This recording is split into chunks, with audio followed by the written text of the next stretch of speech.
कि एक primary school चलत रहा है, मास्टर साहब पढ़ावत रहे, कोनो लड़का गलती की तो मास्टर साहब डांटिन के ने गधे। इत्तेफाक से स्कूल के पीछे धोबी जात रहे, धोबीवा सुनिस तो चौंका कहे साए का स्कूल में गधा पढ़त है। तो धोबीवा लौट आवा गवा स्कूल में, मास्टर साहब से पूछिस कि मास्टर साहब का आपके स्कूल में गधान के पढ़ाई होत है?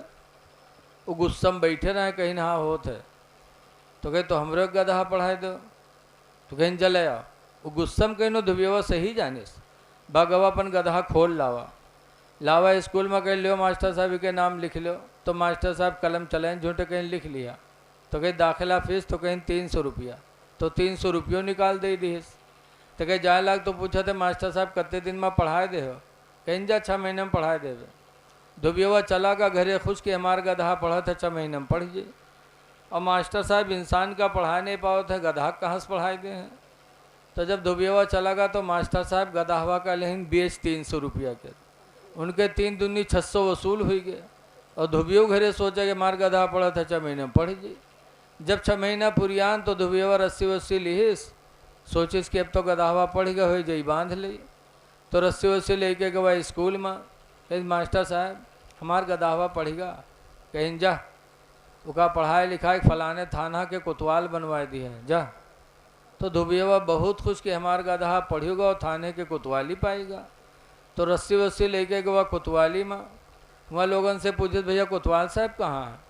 तो सामने बैठे रहे कोतवाल साहब, लोग बताए बदले बैठे हैं। तो धोबिया कोतवाल साहब का रस्सी देखा, इसका जैसे पहले चुचकार गधावक बलावत रहा वैसे बहुत दिन बलावे लाग। तो कोतवाल साहब का बहुत ताज्जुब कहीं ना है, सब हमसे नमस्कार करती हो आवा है, हमका रस्सी दिखावत है। पूछिन कहा बात है रे? तो फिर कहते आह ब कोतवाल साहब उठे गए, 2-3 लात मारी नुका।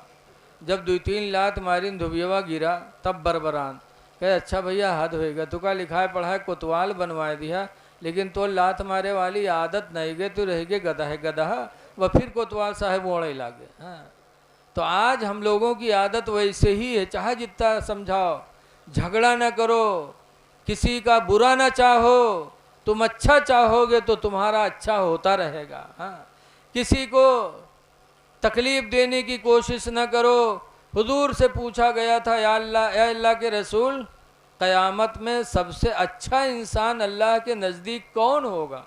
तो हुजूर ने फरमाया था दुनिया में जो किसी के दिल को खुश कर देगा वही अल्लाह के नज़दीक सबसे प्यारा होगा। हाँ, तो दुनिया में एक दूसरे के दिल को खुश करने की कोशिश करो, उसमें हिंदू मुस्लिम भी न देखो। हाँ, हज़रत सुल्तान बायज़ीद बुस्तामी, बुस्ताम के रहने वाले, उनके बगल में एक मजूसी था। एक दिन उसका बच्चा रोने लगा। बायज़ीद बुस्तामी ने रोने की आवाज़ सुनी तो रात में उठे और उसके दरवाजे को खटखटाया। मजूसी ने दरवाज़ा खोला। बायज़ीद ने पूछा यार तुम्हारा बच्चा बहुत देर से रो रहा है, क्या हुआ, क्या तकलीफ़ है? मजूसी ने कहा बायज़ीद बुस्तामी, गरीबी ने इतनी कमर तोड़ दिया, इतनी गरीबी हो गई, इतनी गरीबी हो गई कि अब घर में चिराग जलाने की भी तौफीक न रही। आज घर में अंधेरा है, चिराग जलाने के लिए तेल नहीं मिला, अंधेरे की वजह से आज मेरा बच्चा शाम से अब तक रो रहा है। बायज़ीद बुस्तामी ने सुना तो घर गए और अपने घर से चिराग जला के उस मजूसी के घर में ला के रख दिया। जब रोशनी हुई, बच्चा रोशनी देखा तो चुप हो गया। तब मजूसी ने अपनी बीवी से कहा मेरी बीवी मुसलमान कितने रहम दिल हैं, मेरे बच्चे का रोना उनको गवारा न हुआ। रात की तारीकी में उठ कर के आए, मेरी खैरियत लिया और खैरियत पूछ कर चिराग जला के मेरे घर को रोशन किया। ऐ मेरी बीवी, जब बायज़ीद की रोशनी घर में आ गए तो बेहतर है कि इस्लाम की रोशनी को दिल में दाखिल किया जाए।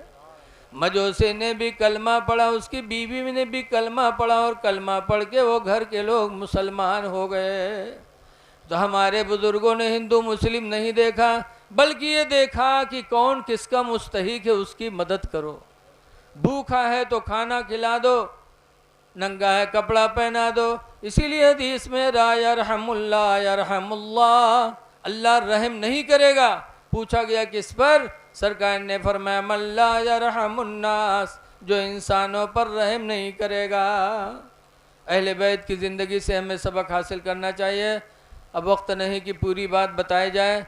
बहरहाल इमाम हुसैन ने यजीद के हाथ पे हाथ नहीं दिया। अमीर माविया के इंतकाल के बाद यजीद तख्त पर बैठा, इतना कहा था मेरे हाथ पे हाथ दे दो, इमाम ने हाथ पे हाथ नहीं दिया। क्यों? यजीद के अंदर कोई बुराई ऐसी थी नहीं जो ना हो।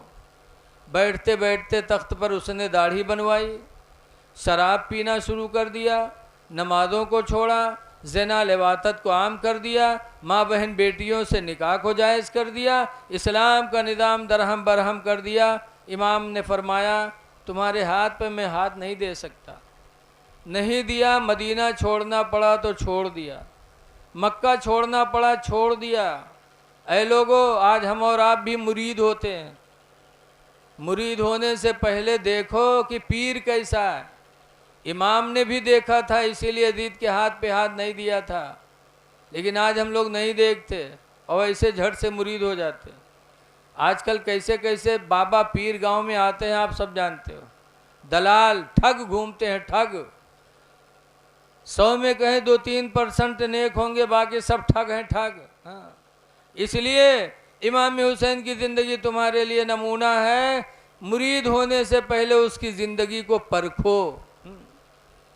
अब आज लोग तो सोचते नहीं सैयद से हो जाओ, चाहे जाहिल हो चाहे गैर जाहिल।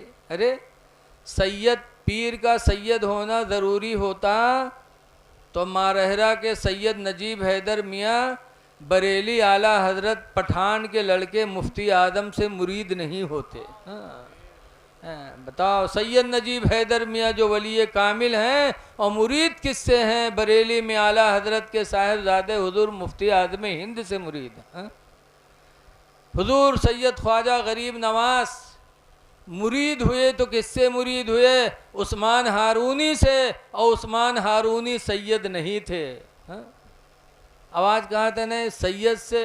अरे सैयद हो और आलिम दीन हो और परहेजगार हो तब उससे मुरीद हो। सिर्फ सैयद हो जाना पीरी के लायक इंसान नहीं हो सकता। हाँ, देखो कि शरीयत का पाबंद है कि नहीं, वरना तो दुनिया में यहाँ पीर बहुत टहरत। एक पीर साहब एक गांव गए तो एक आदमी अपने घरे लेके गया, 2 मंजिला मकान रहे तो ऊपर बैठे, इसके हजरत का नीचे ना बैठा। हजरत ऊपर बैठे रहे, मुरीद लोग बैठे रहे, घर में खाना बने। अत्ते में यहाँ पीर साहब चुपे बैठे बैठे देखे क्या कहा था, दूर दूर दूर। तो लोग यार बार देखे लगे इनको कुत्तों ने कि का दूर आवत है। तो लोग पूछे हजरत को कुत्तों ने ऊपर है कि का भगावत हो। तो पीर साहब कहें काबा शरीफ में कुत्ता घुसा जा रहा था, उसी को मैंने भगाया। तो मुरीदवे जो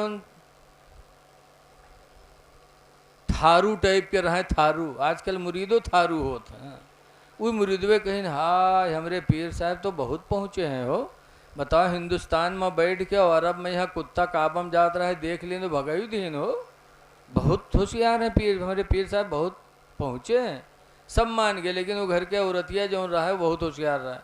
खाना जब बनाए फिट की, दस्तरखान लगाए, सब बैठे, पीरो साहब बैठे, तो सबके सामने वो खाना पठाए। तो एक प्लेट में 1 लंग भात 1 लंग गोश्त, 1 लंग भात 1 लंग गोश्त। और पीर साहब के सामने जब टठिया ले गए तो नीचे गोश्त और ऊपर से भात और रखिस। और के बाद कहा था हजरत बिस्मिल्लाह करो। तो हजरत अब खाए के बजाय यहाँ बाहर देखा था कि सबके प्लेट में गोश्त भात धरा है और हमरे में सिर्फ भात धरा है। तो रतिया फिर कह रहे पीर साहब बिस्मिल्लाह करो ना। तो फिर पीर साहब यहाँ बाहर देखें कि अभी के याद आ जाए तो हमका गोश्वा दे दे। फिर देखें तो फिर वो कहे अरे पीर साहब खाओ ना। तो पीर साहब कहा था क्या मेरा मजाक उड़ाया जा रहा है? मेरी वजह से जिनको दावत मिली थी उनको गोश्त भात और हमारे में सिर्फ भात रख दिया। वह रतिया उठाई इस कुचरा कही सारे दहजरा वाले तुका काबा के कुत्ता दिखाई पड़ेगा और भात के नीचे बोटी नहीं दिखा थे तुका, अतना कुचरा मारी इसकी पीर साहब के भागत नहीं बना। हाँ, तो ऐसे दज्जाल पीर बहुत टहला करते हैं। इमाम पाक ने हमें जहन दिया कि हाथ उसी के हाथ में दो जो अल्लाह का नेक बंदा। हाँ, इमाम हुसैन ने छोड़ दिया मदीना, मक्का चले गए, मक्का छोड़ना पड़ा, छोड़ दिया, करबला गए और वहाँ जान देनी पड़ी, जान दे दी। लेकिन यजीद के हाथ पर हाथ नहीं दिया। 7 मुहर्रम को पानी बंद किया। 82 ये थे, 22,000 वो थे। और 82 में मेहमानी करने गए थे, मेहमान के तौर पर लोगों ने बुलाया था। औरत, बच्चे, बूढ़े, जवान सब थे उधर 22,000। लेकिन इतने बुज़दिल मीटिंग की, पहले पानी बंद करो, भूखा प्यासा करो। 7 मुहर्रम को पानी बंद हुआ, 8 को भी बंद रहा, 9 को भी बंद रहा। 9 मुहर्रम के असर की नमाज पढ़ करके इमाम पाक बैठे थे कि नींद आई तो इमाम हुसैन की बहन ज़ैनब ने कहा था, भाईजान आप सो रहे हो और यजीदी शोर मचा रहे हैं। इमाम ने पूछा था क्या है, तो यजीदियों ने कहा था या तो बैत करो, जंग के लिए तैयार हो जाओ। तो इमाम ने एक रात की मोहलत मांगी थी। 10 मुहर्रम को ये के बाद दीगरे लोग शहीद होते रहे। आखिर में इमाम हुसैन तशरीफ़ ले गए। यजीदियों ने हमला किया, 72 ज़ख़म इमाम के बदन पे लगे। आखिरी तीर इमाम की पेशानी पे आके लगी, तीर खींचा, खून का फव्वारा बहा, चक्कर आया, हुसैन घोड़े से नीचे आए तो सिम्र बदनसीब दौड़ा और इमाम के सीने पे बैठा, मियान से तलवार निकाली और हुसैन के गले पे रखा, चलाया, गला न कटा। तब इमाम हुसैन ने कहा था, सिम्र अगर काटना है तो इधर से काटो, इधर से काटो, इधर से नहीं कटेगा गला। कहा क्यों? कहा यह गला वो है जिसे मेरे नाना रसूलुल्लाह चूमा करते थे, इधर से तलवार नहीं चलेगी, काटना है तो इधर से काट। ज़रा गिरेबान खोल। जब गिरेबान खोला तो कोढ़ी था, सफ़ेद दाग चमके। तब इमाम ने कहा था, सिम्र मेरे नाना रसूलुल्लाह ने बचपन में मुझसे कहा था कि हुसैन मेरी उम्मत में एक कोढ़ी होगा जो करबला में तुम्हें शहीद करेगा, तुम ही वो कोढ़ी हो। शर्म नहीं आती? जुम्मा का दिन है, सारे मुसलमान मस्जिद में सर सजदे में रखे होंगे और तुम अपने नबी के नवासे के सीने पे बैठे हो। उतर जाओ, मुझे भी सजदा करने दो। सिम्र हटा। इमाम पाक ने उसी हालत में सर को सजदे में रखा। खूली बदनसीब आया और तलवार मारी। इमाम हुसैन का सर मुबारक जिस्म से अलग हो गया। इन्ना लिल्लाहि व इन्ना इलैहि राजिऊन। ऐ लोगो, इमाम ने सजदे में सर कटाकर एक सबक दिया। चाहते तो खड़े खड़े लेटे लेटे शहादत ले लेते, लेकिन इमाम पाक ने सजदे में सर कटाकर एक सबक हमको तुमको दिया है कि मेरे नाना जान के कलमा पढ़ने वालों, तुम हुसैन की तरह सजदे में गला तो नहीं कटा सकते हो, लेकिन कम से कम सजदे में अपने सर को झुका तो सकते हो। तो नमाज का पैगाम देके हुसैन गए हैं। आखिरी वक्त सजदा की तालीम हमको आपको दिया है। इसलिए इमाम के मानने वालों, पंजगाना नमाज पढ़ो तभी हुसैन राज़ी होंगे। दुआ है कि अल्लाह ताला हमको आपको नमाज पंजगाना पढ़ने की तौफीक अता फरमाए और इस जलसे को अल्लाह कामयाब फरमाए। खड़े हो जाइए, सलातो सलाम पढ़ लीजिए।